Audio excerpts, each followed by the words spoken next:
Welcome. In front of me is a Samsung Galaxy Tab A2, and today I will show you a couple of tweaks and tricks that I can do on this device. So we're going to start off with the quick open notification panel, which will allow you to pull notification panel from basically anywhere on the screen. So I could pull it down from here if I have it enabled, instead of like trying to go straight from the top. And to enable it, we're going to go into the settings, then going to be display, home screen, and from here we should see quick open notification panel right here. And once you enable that, you can now pull notification panel from basically anywhere on the screen, as long as you pull down. And the up drawer is still accessible by pulling up. Okay, so moving on, we're gonna explore a option that will allow you to hide apps. So if you have apps that you, for instance, can't uninstall but you don't want them visible, you can always just hide them. And to do it, you'll go into the settings, and again it's going to be display and home screen, and at the bottom you see hide apps, and once you tap on it, you will get a list of apps, so you can just select what you want to hide.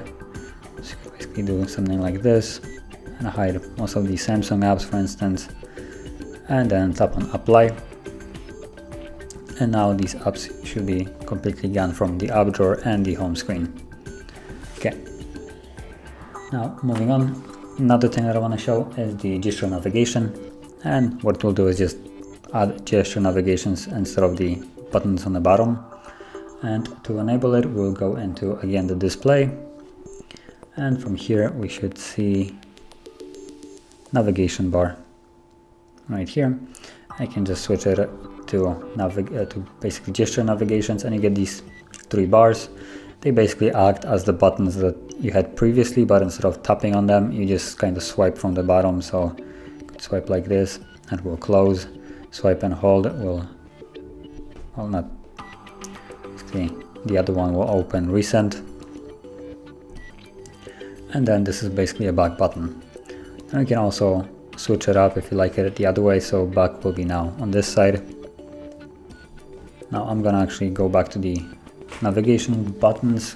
It's easier just for me to press the buttons while recording than actually swiping.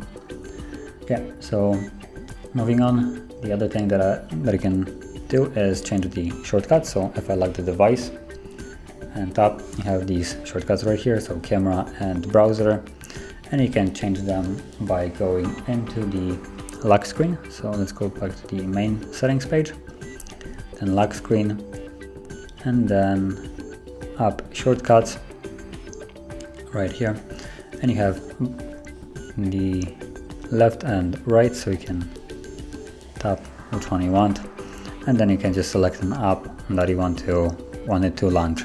Now this will also change. I mean, you might have a bigger variety of apps. This is just completely new device. There's nothing installed apart from the stock apps, so yeah. So select whatever you want, and then I'm actually gonna just choose, for instance, like music, and now without lock I have music that I can open from here, like so. Okay, so moving on, the last thing that I want to show is the encryption for the SD card. So actually let me grab a SD card for this. Give me a moment.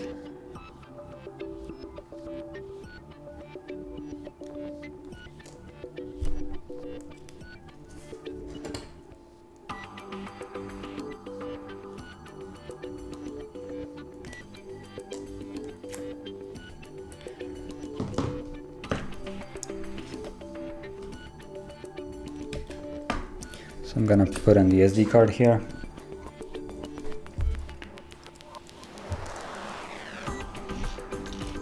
Like so, okay.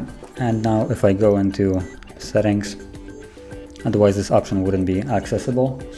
So you'll go into biometrics and security, and then you'll see encrypt SD card right here, and you get a message how it works, and basically how to use this. And the key aspects of this is, once you encrypt this device will be the only device that can read it, and if you take the SD card and put it into other device, it will basically not be able to read anything off of it. And if you're planning to, for instance, hard reset the device, first you want to decrypt the SD card, because after the reset, the tablet or whatever device you are doing this, because most of the Samsung have this, so you want to decrypt it, otherwise it will not be able to read it again. It basically will be like a different device and won't have the same encryption and decryption method as the previous, like prior to the hard reset, and basically makes the SD card completely secure in this case, so no one can really access anything on it if you want to. Okay, so that would be it for the tricks and tweaks, and if you found anything here helpful, don't forget to hit like, subscribe, and thanks for watching.